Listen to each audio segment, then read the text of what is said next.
Before gunpowder changed warfare forever, the bow was the absolute pinnacle of kinetic engineering. From simple wood to bio-composites, here is the physics behind history's 8 deadliest designs. The timeline is the Mesolithic era, roughly 7000 BC.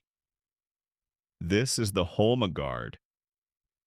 It represents the baseline of archery engineering. Carved from a single piece of wood, usually elm or yew, its mechanics rely on the natural elasticity of the timber. The design is limited by the physics of wood. The belly of the bow compresses while the back stretches. If the draw weight is too high, the wood fails and snaps. To solve this, these bows were made long to distribute the stress. While simple to manufacture, they were inefficient, losing much of the stored energy to the vibration of the bow limbs themselves. It was a hunting tool, not yet a weapon of mass conquest. We move to the Bronze Age, 1500 BC. This is the Egyptian Composite Bow. Here, biology meets engineering. Faced with a lack of quality, flexible wood, Egyptian engineers created a sandwich of materials. They glued animal horn to the belly to resist compression, and laid animal sinew on the back to resist tension. This combination allowed the bow to be physically shorter, yet store far more potential energy than a wooden bow twice its size. This compact power allowed charioteers to shoot rapidly while moving, revolutionizing mobile warfare in the ancient Near East. The setting is the Eurasian steppe, 7th century BC. This is the Scythian Bow. Its distinct Cupid's bow shape is not artistic, it is aerodynamic. The engineering breakthrough here is the reflex profile. When unstrung, the limbs curve completely forward, forming a C shape. Stringing it forces the limbs against their natural curve, preloading the weapon with massive potential energy before it is even drawn. This design allowed Scythian horsemen to carry a small, manageable weapon that hit with the power of a giant warbow, allowing them to dominate the open plains for centuries. The timeline advances to the fall of Rome, 450 AD. This is the Hunnic Bow. It introduced a critical mechanical lever, the sinew. These are the stiff, non-bending wooden tips at the ends of the limbs. Physically, they act as levers, effectively lengthening the bow at the start of the draw for leverage, but allowing the string to accelerate faster upon release. This mechanical advantage meant that a Hunnic warrior could launch heavier arrows at higher velocities without needing longer limbs. It was the weapon that drove the migration period and shattered the borders of the Roman Empire. We arrive in medieval Europe, 1415 AD.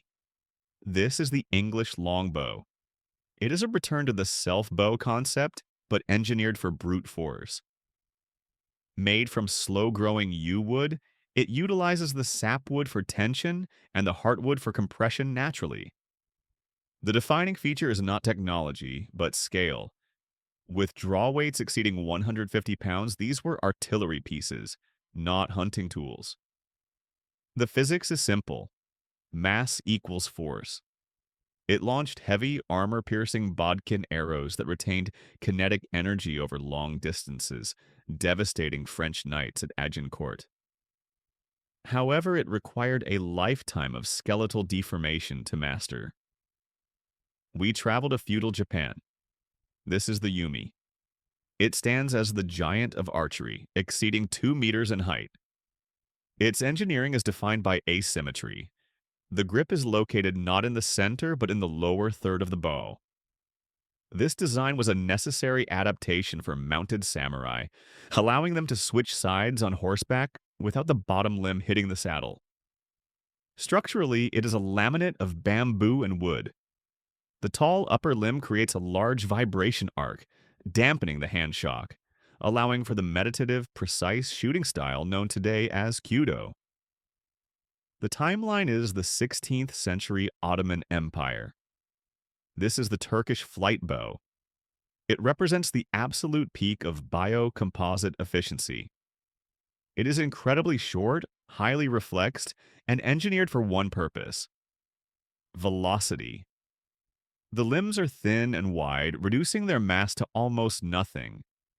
In physics, lighter limbs mean less energy is wasted moving the bow, and more is transferred to the arrow.